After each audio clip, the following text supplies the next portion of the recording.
क्या यह संभव है कि कोई मंदिर स्वयं भगवान शिव की इच्छा से इस धरती पर प्रकट हुआ हो? क्या आज भी पशुपतिनाथ मंदिर में शिव किसी अदृश्य रूप में विराजमान है? और क्या सच में इस स्थान पर आने मात्र से व्यक्ति के पाप समाप्त हो जाते हैं?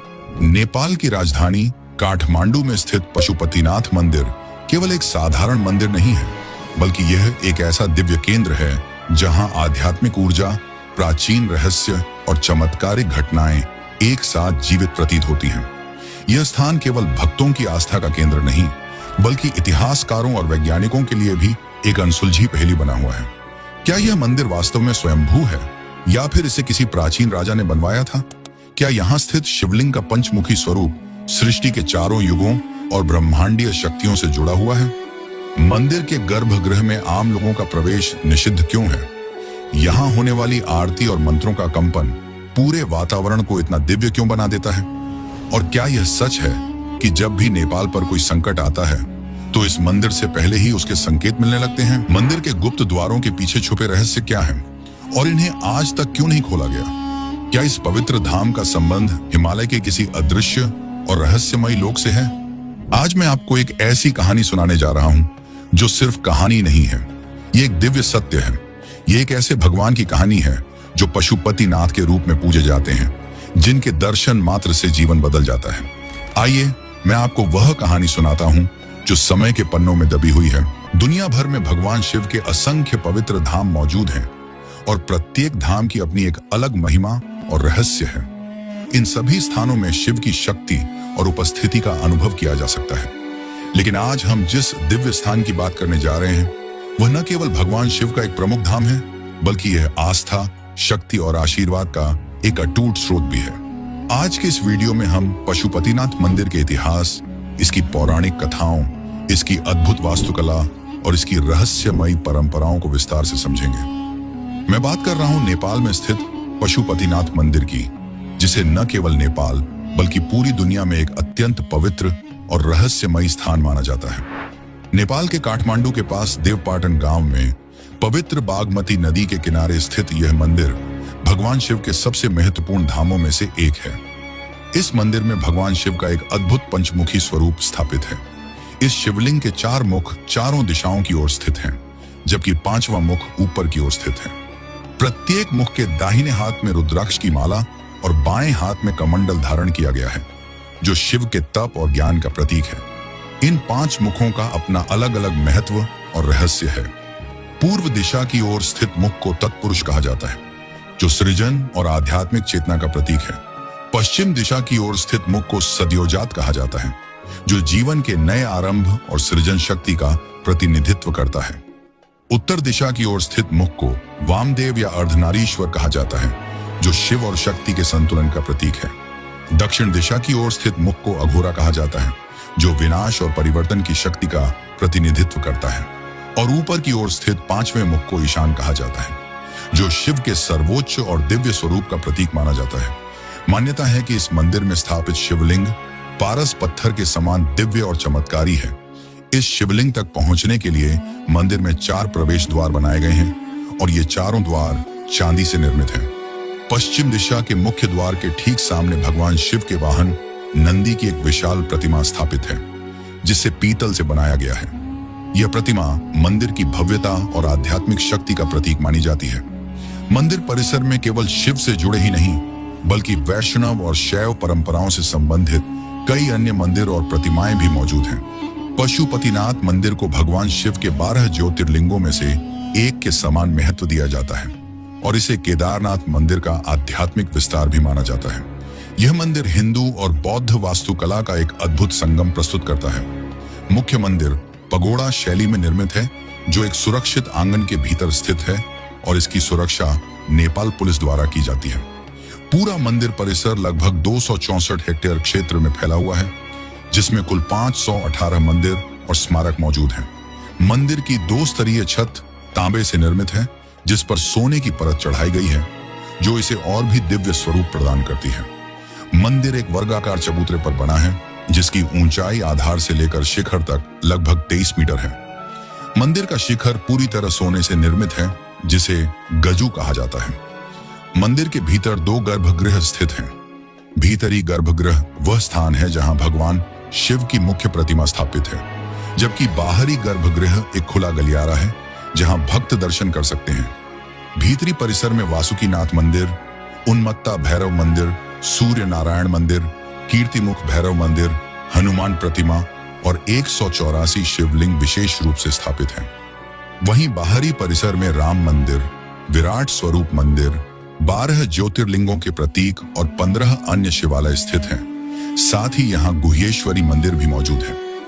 मंदिर के बाहर स्थित आर्य घाट अत्यंत महत्वपूर्ण माना जाता है। प्राचीन काल से केवल इसी घाट के पवित्र जल को मंदिर के भीतर ले जाने की अनुमति है। पशुपतिनाथ मंदिर को विश्व के सबसे महत्वपूर्ण और पवित्र मंदिरों में से एक माना जाता है। पशुपति शब्द का अर्थ होता है पशु अर्थात सभी जीव और पति अर्थात स्वामी। इस प्रकार पशुपति का अर्थ है सभी जीवों के स्वामी, यानी स्वयं भगवान शिव। इस मंदिर की एक विशेष परंपरा यह भी है कि गैर हिंदू लोगों को मंदिर के भीतर प्रवेश की अनुमति नहीं है। वे केवल बागमती नदी के दूसरे किनारे से ही मंदिर के दर्शन कर सकते हैं।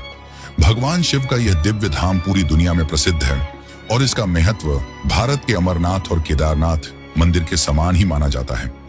हर वर्ष भारत और दुनिया भर से लाखों श्रद्धालु इस पवित्र मंदिर के दर्शन के लिए काठमांडू पहुंचते हैं। भगवान शिव के पशुपति रूप को समर्पित यह मंदिर बागमती नदी के किनारे स्थित एक ऐसा आध्यात्मिक केंद्र है जहां आस्था, रहस्य और दिव्यता एक साथ अनुभव की जा सकती है।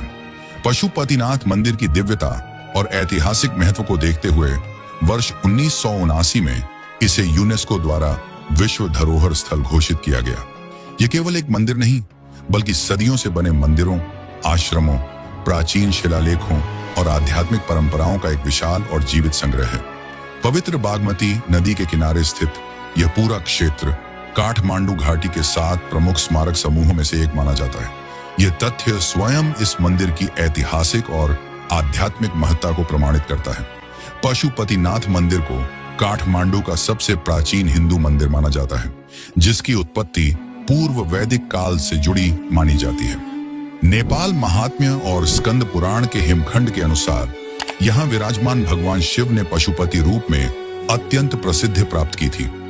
इतिहासकारों के अनुसार इस मंदिर का अस्तित्व लगभग 400 ईसा पूर्व से दर्ज किया गया है, जो इसे विश्व के सबसे प्राचीन शिव धामों में से एक बनाता है।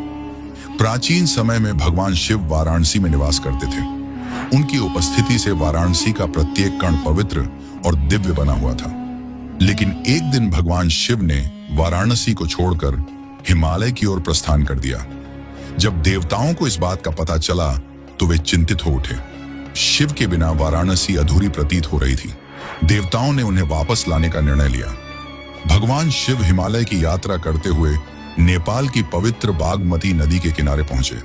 वहां एक घना और शांत जंगल था, जिसे मृगस्थली कहा जाता था। इस स्थान की शांति और आध्यात्मिक ऊर्जा से प्रभावित होकर भगवान शिव ने एक चित्तीदार हिरण का रूप धारण किया और वहां गहरे ध्यान में लीन हो गए। जब देवताओं को यह ज्ञात हुआ तो वे भी वहां पहुंचे और भगवान शिव से विनती करने लगे कि वे पुनः वाराणसी लौट आएं। लेकिन भगवान शिव अब इस दिव्य भूमि को छोड़ना नहीं चाहते थे। जब देवताओं ने उन्हें पकड़ने का प्रयास किया तो भगवान शिव ने छलांग लगाई। उसी क्षण उनके सींग 4 भागों में विभाजित हो गए और उसी स्थान पर भगवान शिव चतुर्मुखी लिंग के रूप में प्रकट हुए। तभी से यह स्थान पशुपतिनाथ के नाम से प्रसिद्ध हो गया। एक अन्य कथा एक साधारण ग्वाले से जुड़ी हुई है। काठमांडू की हरी भरी घाटियों में एक ग्वाला अपनी गायों को चराने ले जाता था। उसने देखा कि उसकी एक गाय प्रतिदिन एक विशेष स्थान पर जाकर स्वयं ही अपना दूध भूमि पर गिरा देती थी। यह देखकर वह अत्यंत आश्चर्यचकित हुआ। उसने इस घटना की जानकारी गांव के अन्य लोगों को दी। जब लोगों ने उस स्थान की खुदाई की तो वहां से एक अद्भुत शिवलिंग प्रकट हुआ। यह कोई साधारण शिवलिंग नहीं था, बल्कि ऐसा प्रतीत होता था मानो वह स्वयं पृथ्वी से प्रकट हुआ हो। गांव वालों ने इसे भगवान शिव का दिव्य संकेत माना और उसी स्थान पर मंदिर का निर्माण किया, जो आज पशुपतिनाथ मंदिर के रूप में प्रसिद्ध है। एक अन्य पौराणिक कथा इस मंदिर को भारत के केदारनाथ मंदिर से जोड़ती है। महाभारत युद्ध के बाद पांडव अपने ही संबंधियों की हत्या के कारण अत्यंत दुखी और पश्चाताप से भरे हुए थे। वे अपने पापों से मुक्ति पाने के लिए भगवान शिव की खोज में निकल पड़े। लेकिन भगवान शिव उनसे मिलना नहीं चाहते थे, क्योंकि वे पांडवों की परीक्षा लेना चाहते थे। उन्होंने एक बैल का रूप धारण किया और उनसे दूर जाने लगे। पांडवों ने उन्हें पहचान लिया और उनका पीछा किया। उसी समय भगवान शिव भूमि में विलीन हो गए। जब वे पुनः प्रकट हुए तो उनके शरीर के विभिन्न अंग अलग अलग स्थानों पर प्रकट हुए। पशुपतिनाथ में उनका मस्तक प्रकट हुआ, केदारनाथ में उनका कुबड़, तुंगनाथ में उनके अग्रभाग, मध्य महेश्वर में नाभि और कल्पनाथ में उनके सींग प्रकट हुए। इसी कारण पशुपतिनाथ और केदारनाथ को एक ही दिव्य ऊर्जा के दो महत्वपूर्ण केंद्र माना जाता है। मध्यकालीन समय में भी इस मंदिर की दिव्यता का एक अद्भुत प्रमाण देखने को मिला। कहा जाता है कि एक आक्रमणकारी शासक ने इस मंदिर को नष्ट करने का प्रयास किया। वह अपनी विशाल सेना लेकर मंदिर की ओर बढ़ा, लेकिन जैसे ही वे मंदिर के पास पहुंचे, अचानक हजारों मधुमक्खियां उन पर टूट पड़ी। पूरी सेना भयभीत होकर भाग गई। स्थानीय लोगों का मानना है कि यह स्वयं भगवान शिव की शक्ति थी जिन्होंने अपने मंदिर की रक्षा की। इतिहास के अनुसार इस मंदिर का निर्माण लिच्छवी राजा प्रचंड देव द्वारा करवाया गया था। समय समय पर विभिन्न राजाओं ने इसका जीर्णोद्धार कराया। मध्यकाल में शिवदेव ने इसका पुनर्निर्माण कराया और बाद में अनंत मल्ला ने इसमें महत्वपूर्ण संरचनात्मक परिवर्तन किए। मंदिर का वर्तमान स्वरूप वर्ष 1692 में स्थापित हुआ, जो आज भी उसी दिव्यता के साथ विद्यमान है। हालांकि वर्ष 2015 में आए नेपाल भूकंप में परिसर की कुछ बाहरी संरचनाएं क्षतिग्रस्त हो गईं, लेकिन मुख्य मंदिर और गर्भगृह पूरी तरह सुरक्षित रहे। यह घटना स्वयं इस मंदिर की दिव्य शक्ति का प्रमाण मानी जाती है। एक और रहस्यमयी तथ्य यह है कि यहाँ सेवा करने वाले कई पुजारियों ने दावा किया है कि उन्हें रात के समय एक अदृश्य दिव्य उपस्थिति का अनुभव होता है। कुछ पुजारियों ने बताया कि ध्यान करते समय उन्हें एक दिव्य प्रकाश दिखाई देता है और मंत्रों की गूंज सुनाई देती है। भक्तों का मानना है कि यह स्वयं भगवान शिव की उपस्थिति का संकेत है। मान्यता है कि जो व्यक्ति पशुपतिनाथ के दर्शन करता है, उसे पुनः पशु योनि में जन्म नहीं लेना पड़ता। यह स्थान ध्यान और आध्यात्मिक जागरण का एक अत्यंत शक्तिशाली केंद्र माना जाता है। यह मंदिर केवल नेपाल ही नहीं, बल्कि पूरे विश्व के हिंदुओं के लिए आस्था का एक सर्वोच्च केंद्र है। यहाँ केवल हिंदू धर्म के लोगों को ही प्रवेश की अनुमति है। सूर्योदय से पहले गर्भगृह में प्रवेश निषिद्ध होता है, क्योंकि मान्यता है कि उस समय भगवान शिव स्वयं ध्यान में लीन रहते हैं। यहाँ पंचामृत से भगवान शिव का अभिषेक किया जाता है, जिसमें दूध, दही, घी, शहद और गंगा जल का उपयोग किया जाता है। मान्यता है कि इस अनुष्ठान से नकारात्मक ऊर्जा समाप्त होती है और मानसिक शांति प्राप्त होती है। महामृत्युंजय मंत्र के जाप से व्यक्ति को रोगों से मुक्ति और जीवन में सुख समृद्धि प्राप्त होती है। एक प्राचीन कथा के अनुसार एक समय नेपाल में एक भीषण भूकंप आया था। धरती इतनी तेजी से कांप रही थी कि पूरा क्षेत्र विनाश के कगार पर पहुंच गया। ऐसा लग रहा था मानो सब कुछ समाप्त हो जाएगा। इस भयंकर आपदा के दौरान पशुपतिनाथ मंदिर भी हिलने लगा और उसके गिरने का खतरा मंडराने लगा। लेकिन तभी एक अद्भुत घटना घटी। मंदिर के सामने स्थापित भगवान शिव के वाहन नंदी की प्रतिमा से अचानक एक तेज दिव्य प्रकाश प्रकट हुआ। यह प्रकाश पूरे मंदिर परिसर में फैल गया और कुछ ही क्षणों में भूकंप की तीव्रता कम होने लगी। स्थानीय भक्तों का मानना है कि यह कोई साधारण घटना नहीं थी, बल्कि स्वयं भगवान शिव की कृपा थी, जिन्होंने अपने वाहन नंदी के माध्यम से अपने पवित्र धाम की रक्षा की। पशुपतिनाथ मंदिर में महाशिवरात्रि का पर्व अत्यंत भव्य और दिव्य रूप में मनाया जाता है। इस दिन पूरे मंदिर परिसर को लाखों दीपों से सजाया जाता है। वातावरण शिव भक्ति से भर जाता है। पूरी रात भजन, कीर्तन और मंत्रों की गूंज सुनाई देती रहती है। हजारों श्रद्धालु पवित्र स्नान करने के बाद भगवान शिव के दर्शन के लिए यहाँ पहुंचते हैं। साधु और संत इस अवसर पर विशेष साधना और तपस्या करते हैं। महाशिवरात्रि के दिन यहाँ की जाने वाली भस्म आरती को अत्यंत शक्तिशाली माना जाता है।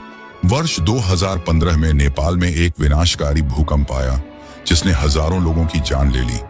इस भूकंप की तीव्रता इतनी अधिक थी कि इसके झटके भारत, चीन, बांग्लादेश और पाकिस्तान तक महसूस किए गए। हजारों इमारतें नष्ट हो गईं और एवरेस्ट पर्वत पर हिमस्खलन भी हुआ, जिसमें कई पर्वतारोहियों की मृत्यु हो गई। लेकिन इस विनाशकारी आपदा के बीच एक बात ने सभी को आश्चर्यचकित कर दिया। इतने भयंकर भूकंप के बावजूद पशुपतिनाथ मंदिर का मुख्य गर्भगृह पूरी तरह सुरक्षित रहा। ठीक उसी प्रकार जैसे वर्ष 2013 में उत्तराखंड में आई विनाशकारी बाढ़ ने केदारनाथ धाम को भी सुरक्षित छोड़ दिया था। पशुपतिनाथ मंदिर में एक और अद्भुत रहस्य है। यहाँ स्थित अखंड ज्योति। ये ज्योति वर्षों से लगातार जल रही है, ये कभी बुझती नहीं। यह अखंड ज्योति भगवान शिव की अनंत उपस्थिति और उनकी दिव्य शक्ति का प्रतीक मानी जाती है। यह ज्योति दिन रात हर मौसम में निरंतर जलती रहती है। भक्तों का मानना है कि यह ज्योति न केवल प्रकाश देती है, बल्कि यह आध्यात्मिक ऊर्जा का भी स्रोत है। जो भी व्यक्ति इस ज्योति के सामने खड़ा होकर प्रार्थना करता है, उसे एक अद्भुत शांति और दिव्यता का अनुभव होता है। कुछ मान्यताओं के अनुसार यह ज्योति स्वयं भगवान शिव की ऊर्जा का प्रतीक है, जो अपने भक्तों का मार्गदर्शन करती है। एक और प्राचीन भविष्यवाणी इस मंदिर से जुड़ी हुई है। कहा जाता है कि जिस दिन पशुपतिनाथ मंदिर का अस्तित्व समाप्त हो जाएगा, उसी दिन इस संसार का भी अंत हो जाएगा। जब तक यह मंदिर सुरक्षित है, तब तक भगवान शिव इस सृष्टि की रक्षा करते रहेंगे। पशुपतिनाथ मंदिर के नीचे कई रहस्यमय गुफाओं का भी उल्लेख मिलता है। कहा जाता है कि इन गुफाओं में प्राचीन काल में महान योगियों और ऋषियों ने तपस्या की थी। इन गुफाओं में आज भी साधु संत ध्यान करने आते हैं। कुछ मान्यताओं के अनुसार इन गुफाओं में विशेष आध्यात्मिक ऊर्जा प्रवाहित होती है। कुछ गुफाएं आज भी बंद हैं और माना जाता है कि उनमें दिव्य शक्तियों का वास है। एक और रहस्य बागमती नदी से जुड़ा हुआ है। कहा जाता है कि इस नदी के तल में एक प्राचीन खजाना छिपा हुआ है, जिसे आक्रमणकारियों से बचाने के लिए छुपाया गया था। कई लोगों ने इस खजाने को खोजने का प्रयास किया, लेकिन आज तक कोई सफल नहीं हो सका। मंदिर में कई गुप्त द्वार भी मौजूद हैं। कुछ साधुओं का मानना है कि ये गुप्त मार्ग हिमालय के अन्य पवित्र स्थलों और यहाँ तक कि कैलाश पर्वत तक भी जाते हैं। कुछ संतों के अनुसार मंदिर में स्थापित शिवलिंग के नीचे एक और अदृश्य शिवलिंग स्थित है, जो एक ऊर्जा स्रोत के रूप में कार्य करता है। यह स्थान अघोरी साधुओं के लिए भी अत्यंत महत्वपूर्ण माना जाता है। महाशिवरात्रि के अवसर पर अघोरी यहाँ विशेष तंत्र साधना करते हैं। कई श्रद्धालुओं और साधुओं ने मंदिर में अलौकिक अनुभव होने का दावा किया है। कुछ लोगों ने बताया कि उन्होंने रात के समय रहस्यमयी मंत्रों की ध्वनि सुनी। कुछ साधुओं ने यहाँ भगवान शिव के प्रकाश स्वरूप के दर्शन होने की बात भी कही है। बागमती नदी, जो इस मंदिर के पास बहती है, एक अत्यंत पवित्र नदी मानी जाती है। यह नदी कभी पूरी तरह नहीं सूखती। यह नदी काठमांडू घाटी से होकर बहती हुई अंततः भारत में गंगा नदी में मिल जाती है। इस नदी के किनारे अंतिम संस्कार करना अत्यंत पवित्र माना जाता है। मान्यता है कि यहाँ अंतिम संस्कार करने से आत्मा को मोक्ष प्राप्त होता है। पशुपतिनाथ मंदिर में प्रतिदिन प्रातःकाल और सायंकाल आरती की जाती है। यहाँ अभिषेक के समय मंदिर के चारों द्वार खोले जाते हैं, जिससे भक्त शिवलिंग के चारों मुखों के दर्शन कर सकते हैं। यह मंदिर केवल एक धार्मिक स्थल नहीं, बल्कि एक आध्यात्मिक ऊर्जा केंद्र है। यह स्थान श्रद्धा, विश्वास, मुक्ति और दिव्यता का संगम है। पशुपतिनाथ मंदिर आज भी लाखों भक्तों के लिए आस्था का केंद्र बना हुआ है, और यह रहस्य आज भी कायम है। क्या यह केवल एक मंदिर है, या फिर वास्तव में यह स्वयं भगवान शिव का जीवित धाम है?